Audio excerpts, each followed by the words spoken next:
Residente de segundo año de neurocirugía y hoy vengo a compartirles, pues como es de manera habitual, estos artículos de Club de Revistas de Columna. Entonces hoy vamos a compartir un artículo que nos hicieron la sugerencia recientemente, que es el SiteScore, que es como un sistema de clasificación como para el abordaje en el tratamiento de los pacientes con infecciones en la columna. Entonces, a modo de breves generalidades, cuando uno lee sobre la espondilodicitis, por ejemplo en el libro de Jumans, lo primero que le dicen a uno es que es una de las patologías más indeseables con las que puede tratar un neurocirujano o un cirujano de columna. Y es que, pues, como todos sabemos, muchas veces esta patología está vista en el contexto de pacientes que son muchas veces ya añosos, que tienen muchas comorbilidades, que tienen alto riesgo de complicaciones. Entonces, es una enfermedad que no es fácil de tratar. Sabemos que por los cambios recientes en el manejo de los antibióticos y en general en la epidemiología de muchos pues, hospitales y centros asistenciales, la mayor cantidad de etiología, es decir, pues, hablando del patógeno específico, ya son microorganismos que son resistentes.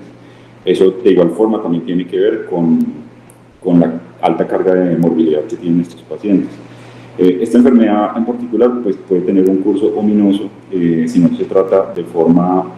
se detecta de forma temprana o si se hace su diagnóstico y su tratamiento de forma tardía, por lo cual es importante saber y tener en lo posible digámoslo así, como un algoritmo terapéutico que nos permita como tomar decisiones más rápido sin dejarlos como tanto como a la experiencia, por decirlo así.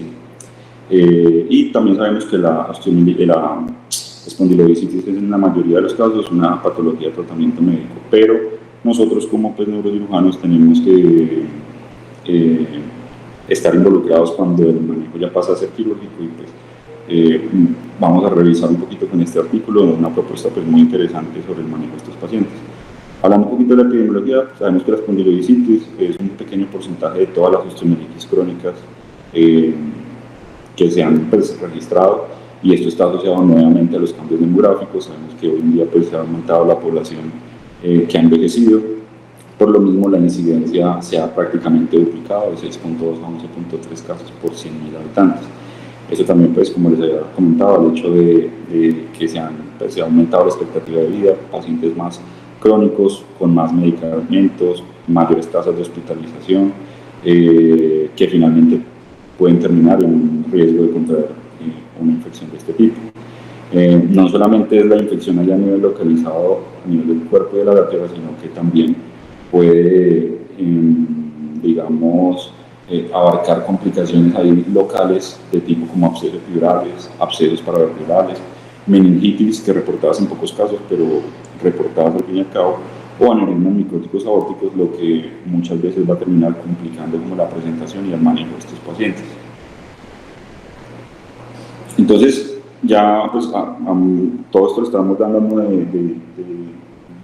modo grosso, y lo que sabemos del manejo, al menos quirúrgico, de la espondilodicitis, lo que uno encuentra cada vez que revisa este tema es que al menos hay entre 5 y 4 indicaciones de cirugía. Una de ellas, pues para hacer un diagnóstico, ¿sí? La otra es cuando el paciente tiene un déficit neurológico, la otra cuando el paciente tiene una inestabilidad de la columna o una deformidad. Ustedes me están escuchando ahí, perdón la pregunta. Sí, señor, sí, señor. La otra es cuando el paciente tiene una deformidad y la otra es cuando tiene una infección que no está resuelta. Entonces, cuando uno se pone a mirar como estos pilares de tratamiento y uno va a ver como la deformidad y la inestabilidad, uno se pregunta, bueno, entonces, ¿en qué punto yo defino inestabilidad o deformidad, más que todo inestabilidad, en estos pacientes con espondilodicitis? Entonces, cuando uno entra a enfocarse como en esta parte, se da cuenta de que no hay unas guías de manejo clara para las alteraciones estructurales de la columna en los pacientes con espondilodicitis, ¿sí? Y que muchas veces el manejo quirúrgico de todos esos cambios, esas alteraciones, la destrucción ósea, la inestabilidad, van a quedar pues dependientes de la experiencia que tenga el cirujano para abordarlas. Entonces uno se preguntaría, pues entonces, ¿cómo definimos la inestabilidad? Y esto viene del hecho de que, por ejemplo, en otro contexto como la patología neoplásica de la columna, sí hay, digamos que ya está como establecido una escala que es pues, ampliamente conocida y muy diseminada, que es la escala de Sins, ¿cierto? El score de Sins, que pues yo creo que muchos ya lo conocemos, que nos habla pues, de la inestabilidad de la columna en pacientes con patología neoplásica de la columna vertebral. Entonces, no tenemos algo que sea parecido a esto, pero en el contexto de una infección, ¿sí? Entonces, este artículo lo que propone es esto, es una propuesta, realmente eso no es una propuesta nueva, prácticamente un año antes de que se hiciera esta se había hecho una propuesta similar, pero digamos que esta al parecer tiene un poquito más tiene discretas ventajas con respecto a la otra propuesta que también se las voy a mencionar muy brevemente, sobre cómo definimos la inestabilidad en la columna que está pues, infectada. Y esto es importante porque sabemos que esta enfermedad presenta cambios dinámicos en el tiempo, ¿cierto? La espondilodicitis puede continuar teniendo cambios incluso aunque ya tenga un tratamiento antibiótico dirigido, establecido. Sabemos que con el tiempo puede continuar habiendo cambios que terminen de inestabilizar la columna. Entonces, primero, ¿cómo definimos la inestabilidad espinal de forma pues, generalizada? Digamos como general, la podemos decir que la estabilidad espinal es la habilidad que tiene esta para mantener su funcionalidad, prevenir las lesiones neurológicas y las angulaciones severas bajo cargas fisiológicas.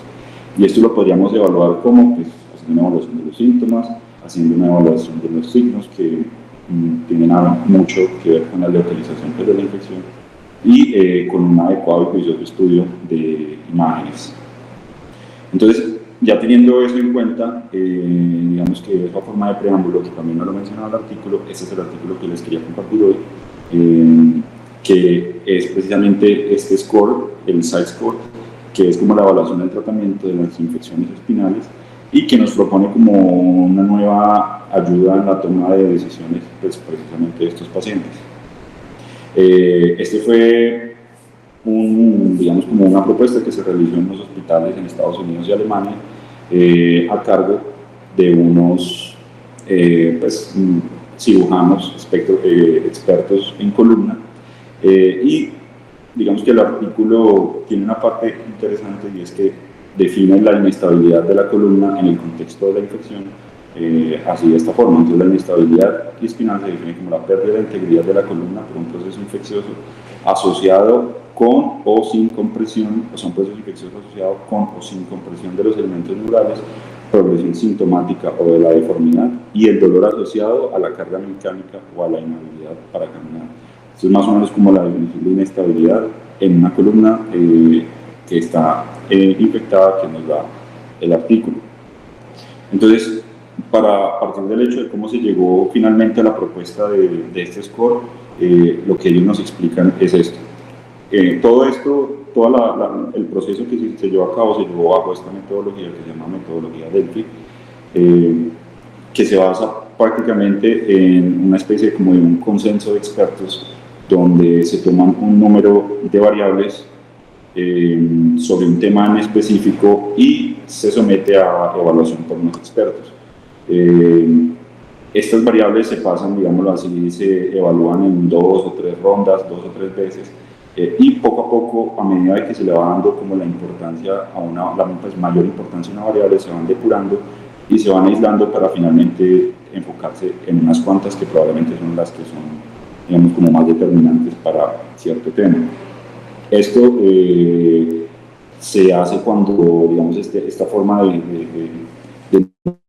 manejo de más de datos se hace cuando no hay unos datos de calidad, no hay pues, como datos que tengan buena evidencia, entonces se recurre como a un consenso de expertos para definir este tipo de cosas. Entonces, por ejemplo, particularmente en este artículo, lo que se hizo fue, a partir de un grupo, que es una red como emergente que llamaban así para el manejo de las osteomielitis e infecciones espinales, que son los grupos que están en Estados Unidos y Alemania, se cogieron varias variables. Estas variables se sacaron en su gran mayoría del score de SINS, de los scores que también conocemos del TILIX, ¿cierto? Del trauma lumbosacro, y de la clasificación de la AO. Entonces de ahí lo que se hicieron son sacar varias variables que los expertos que se consideraron que podrían ser determinantes al momento de evaluar una columna que estaba inestable por una infección, y se sometió como a una revisión por un grupo de expertos que eran 15 expertos, entre ellos 8 neurocirujanos y ortopedistas y 7 fellows de columna. Y lo que ellos hicieron fue tomar de todas estas variables que salieron acá, se evaluaron 30 y ahí aplicaron esta metodología Delphi. De todos modos, lo que les digo, la metodología Delphi, cuando miramos como la pirámide de la evidencia, sabemos que no es pues, precisamente la evidencia de la mejor calidad, pero como les decía, pues es a lo que hay que recurrir cuando en un tema específico como por ejemplo no se cuenta con datos que nos aporten como una evidencia de buena calidad, de tipo pues ensayos clínicos aleatorizados o metaanálisis o revisiones sistemáticas. Eso es lo que nos comentaba el artículo.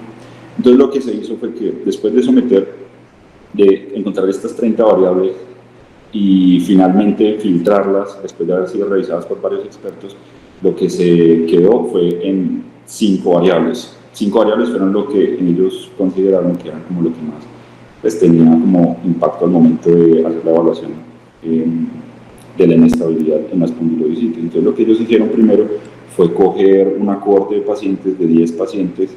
En primer lugar, ellos sacaron como una cohorte grande de pacientes y ahí sacaron una muestra representativa de 10 casos. Entonces los filtraron primero con sus criterios de inclusión y exclusión. Los de inclusión pues que tuvieran la espondilodicitis y hubiera sido atendido en uno de los centros que ellos manejan, que sean pacientes mayores de 18 años, que hayan sido entre julio de 2015 y diciembre de 2021. Y a modo de criterios de exclusión para ese primer grupo que iban a evaluar era que hayan tenido cirugías previas, que no hayan tenido estudios de imágenes completos o que no hayan podido ser seguidos a un año. De ahí cogieron los primeros 10 casos. Como les decía, tomaron como un caso representativo tanto por acá a nivel cervical, torácico y lumbosacro, como para, pues, por decirlo así, la extensión del compromiso de la infección, es decir, que sea multinivel, de 2 niveles o de 3 niveles. Entonces lo que hicieron inicialmente fue con 10 casos, los evaluaron estos 15 expertos. Ellos como que miraron las variables que les asignaron y de ahí sacaron las 5 variables, de las cuales hicieron una primera revisión y a las 2 semanas hicieron una nueva revisión con esas mismas 5 variables. Esto con el fin pues, de empezar a determinar la confiabilidad intra e interobservador de aplicar, digámoslo, estas variables así en el mismo grupo pues, de expertos. Y lo que hicieron luego de evaluar el primer grupo de 10 fue evaluarlo con 20 adicionales. Nuevamente del mismo modo, entonces lo que hacían era coger y les pasaban las mismas historias clínicas, los estudios de imagen, todos los digámoslo como pues toda la evolución del paciente, y lo que hacían era nuevamente aplicar esas mismas variables y lo que hicieron es cuantificar como la confiabilidad, pues como el grado de variabilidad entre las observaciones que habían tenido los expertos, pues para ver que definitivamente pues sí estaban contando con una buena confiabilidad y que sí era una forma fácil de interpretar lo que se estaba evaluando. Y lo que hicieron finalmente, después de someter esas historias clínicas, esos cuadros clínicos y esas imágenes con las 5 variables que ellos habían determinado y a partir de ellas como definir qué manejo iban a tener, que ahora vamos a ver un poquito más adelante, esos mismos casos lo que hicieron fue compararlos con las decisiones que tomaría pues otros calificadores sin tener en cuenta estas 5 variables, solamente como pues, con base en su experiencia. Y hallaron que había una muy buena correlación entre la decisión que le ayudaba a tomar uno de estas 5 variables que se habían visto y las decisiones que tomarían cirujanos expertos con experiencia, solamente, pues, por decirlo así, a juicio de lo que veían, sin tomar en cuenta así como muy puntualmente estos datos que nos muestran acá. Entonces, estos fueron como esta es como la caracterización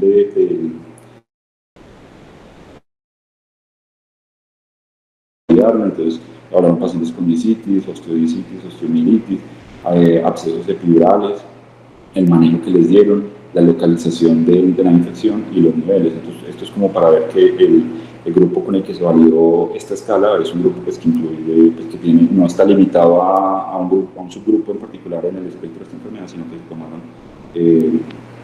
pues, varios casos importantes. Entonces, esas fueron las 5 variables que ellos definieron que finalmente tenían como un mayor grado o eran como más determinantes para uno poder tomar una decisión. Entonces, la primera variable es el estado neurológico. Entonces, el estado neurológico lo evalúan si el paciente tenía una plejía aguda o tenía disfunción pues, en el control de los esfínteres y también qué grado de alteración neurológica tenía. Entonces, aquí importante es que en la primera variable, este primer ítem, el hecho de tener una plejía aguda o una disfunción de esfínter ya era entrado en criterio de cirugía, pues sin discusión. Y los otros ítems de esta variable era si tenía déficit motor sensitivo o si no tenía déficit alguno. Entre menor era el puntaje, era más severo pues, el grado de compromiso. El otro era la localización, entonces la localización era si era en una unión entre segmentos, pues, si era móvil, si era transicional, si era semirrígido o era rígido, lo mismo. Entonces se le asignaba como un grado de severidad a cada uno, siendo el menor el más severo. Acá en la localización, ellos hacían la aclaración de que, por ejemplo, si había un compromiso de un segmento que quedaba por ejemplo, en una transición entre uno de estos dos, por ejemplo, que fuera transicional o móvil y semirrígido, se le debería asignar el peor puntaje a ese ítem, como pues para realmente hacer adecuadamente la calificación. Lo otro son los hallazgos de imagen. Entonces, los hallazgos de imagen tenían que ver también con si había estenosis del canal espinal, si había angulación segmentaria o translacional de nodo, deformidad, estenosis foraminal, el grado de compromiso de los cuerpos vertebrales, entonces eso se les muestra acá. Entonces, y también la misma cantidad de puntos que daban. Entonces, para ellos, el mayor grado de compromiso estaba dado pues, por una compresión de los elementos neurales, ¿cierto? Así tuvieran o no tuvieran deformidad. Es como el que más, digamos, el grado más severo. El que le seguía era que tuviera una angulación segmentaria o una traslación de nodo con estenosis foraminal. Entonces, como veíamos acá, pues, en estos primeros casos, aquí en todas estas partes, las imágenes pues, evidenciadas inicialmente por tomografía. El otro era si tenía erosión de los cuerpos vertebrales, estimaban más del 50%, o tenía compromiso posterolateral. Wilson, señor. Pégate más al micrófono que se te va mucho la voz. Listo, y ahí me escuchan mejor. Sí, es que se escucha bien, pero a veces como que te alejas del micrófono. O habla más duro, por favor. Listo, profe. Entonces el otro era si tenían compromiso de los elementos posterolaterales, de las facetas. Y la tercera parte de esta variable era también el grado de erosión, o si había erosión visible en la tomografía.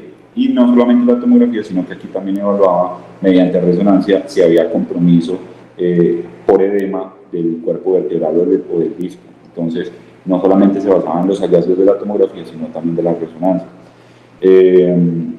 Por ejemplo, si había compromiso del disco intervertebral o si había compromiso de elemento posterolateral, pero pues de un solo lado. Entonces, esto en conjunto nos da un puntaje de 3. Y 5 si no habían hallazgos de imagen alguna. Entonces, eso en cuanto a los hallazgos de imagen. En cuanto al dolor, el dolor lo calificaban también con 3, digamos en 3 niveles, si tenía dolor estando pues, en deambulación o si tenía inhabilidad para caminar, entonces le daba 0 puntos, siendo pues, el peor calificado. Si tenía dolor, otro tipo de dolores, pero podía caminar, entonces le daba 1 punto, y si no tenía dolor, pues 2 puntos. Y en cuanto a las comorbilidades, lo que ellos se dieron cuenta es que probablemente de las patologías que más tienen impacto en el pronóstico de esta enfermedad es la presencia de diabetes o que sean usuarios de drogas intravenosas.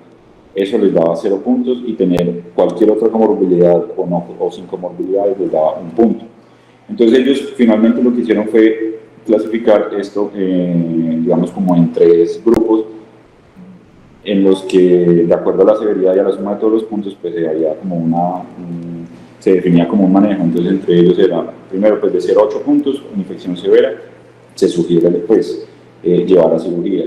De 9 a 12, un compromiso moderado, se recomienda manejo médico, pero el manejo quirúrgico pues podría ser una opción. Y de 13 a 15, manejo debería ser pues de manejo médico. Entonces, cuando ellos miraron, como les decía, pues por medio de esta metodología Delphi, cuando ellos revisaban qué tan confiable era como evaluar esto entre los pacientes por medio de estos índices como de confiabilidad, ellos se dieron cuenta que tenían muy buena confiabilidad interobservador cada una de las variables que ellos evaluaban. Pues de pronto lo que quedaba un poquito más abierto a interpretación era como el dolor y de pronto pues los hallazgos radiológicos, de pronto era como lo que tenía menos correlación entre los observadores.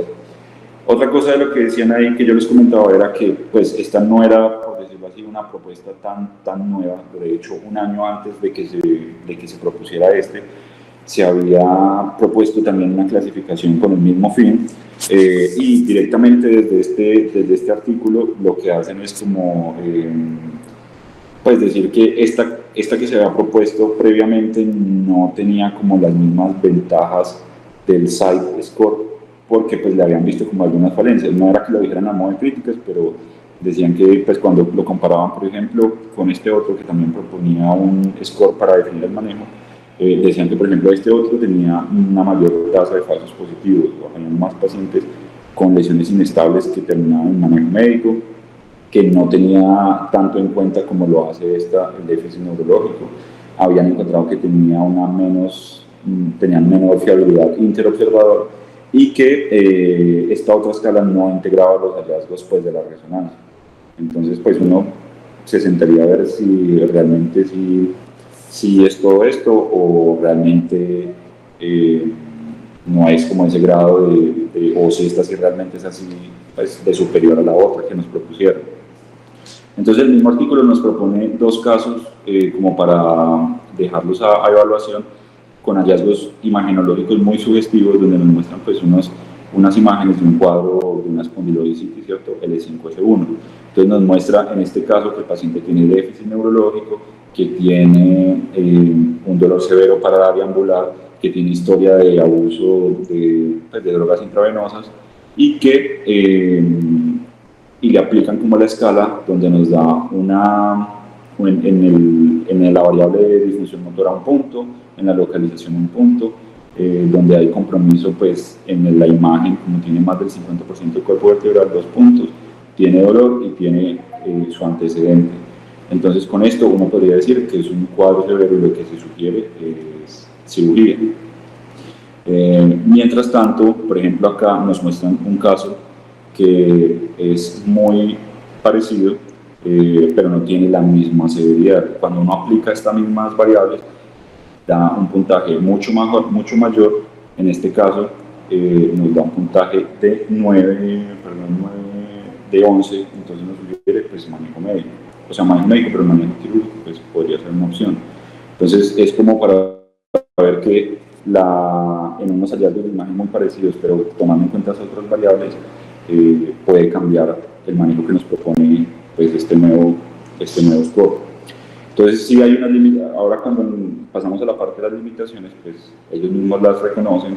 La literatura revisada para tomar estas decisiones, pues ellos la refieren como que es de un bajo nivel de evidencia y que también lo otro que ellos tuvieron fue que pues, fueron muy pocos pacientes para hacer una validación en una patología que tiene como un espectro tan amplio, porque pues, al final se hizo la validación con 30 pacientes. Y lo otro es que este score está limitado a infecciones piógenas, no se evaluó pacientes que tuvieran pues, infecciones por tuberculosis, por ejemplo, que es muy frecuente verlas en nuestro medio. Entonces, nada, a modo de conclusiones, esta es una herramienta que si bien no es tan novedosa, porque ya se ha propuesto una antes, igual con muy poco tiempo de diferencia, eso podría ser una herramienta muy importante como para el abordaje terapéutico de estos pacientes y que la aproximación a esos pacientes pase de estar menos, digamos, basada como en la mera experiencia, sino un poquito más ya en en otro tipo de datos. Lo otro es que esta es una forma de uniformizar y homogeneizar estos pacientes. Con esto uno podría decir que empezaría a hablar como el mismo idioma en cuanto a la clasificación pues, de esta patología con otros grupos pues, que atienden a estos pacientes, tanto los clínicos como otros quirúrgicos. Y lo otro es que digamos, esta nueva herramienta nos permite como estadificar la severidad de este proceso, pero yo creo que queda ahí como en el aire de pronto darnos un poquito de herramientas sobre, más allá de clasificarlo, es qué más se le puede hacer a estos pacientes. Creo que no es sin embargo pues, despreciable esta propuesta. Y nada, esto era lo que les traía para hoy y dejo como abierto a discusión si hay algo más para aportar. Wilson, me parece interesante. Uno diría que todo es como muy obvio, pero es bueno tener como esa tabla como referencia. Llenar y delitos y al final se vuelve como muy matemática la cosa, pero me parece supremamente interesante y creo que es fácil de aplicar. Yo no tengo pues más comentar y me parece como muy obvia como las conclusiones, pues uno diría, no, pues pero claro, ese paciente con ese puntaje necesita cirugía. Si alguien tiene algún comentario, adelante.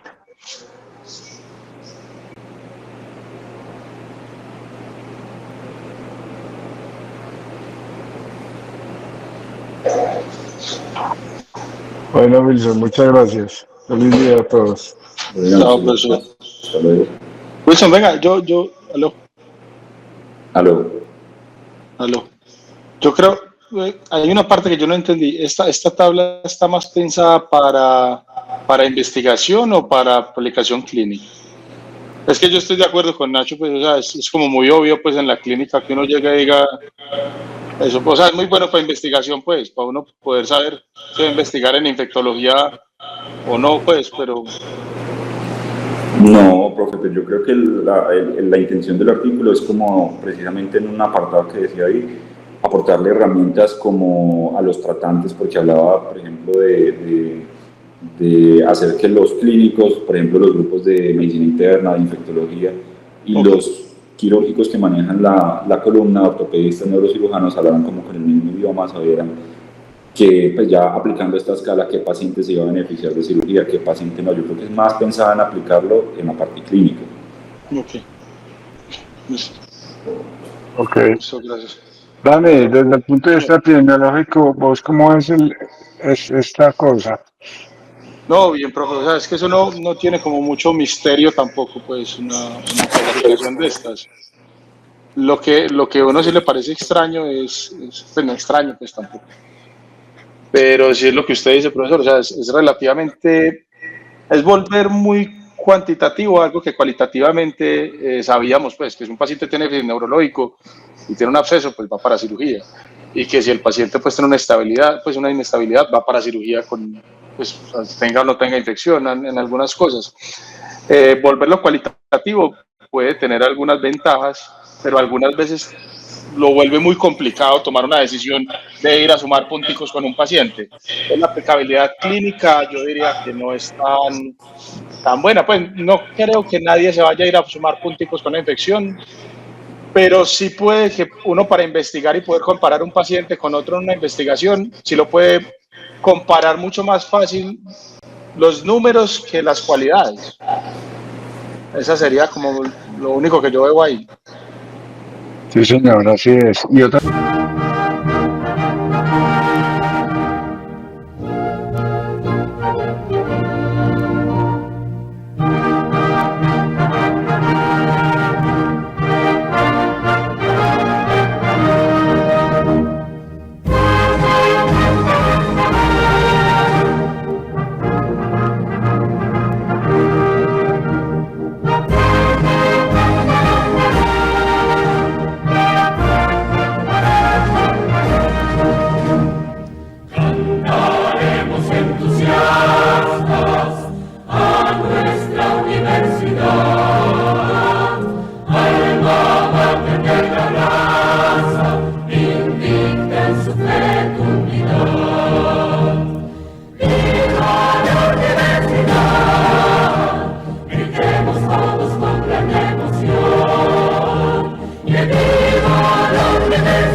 unifiquemos todos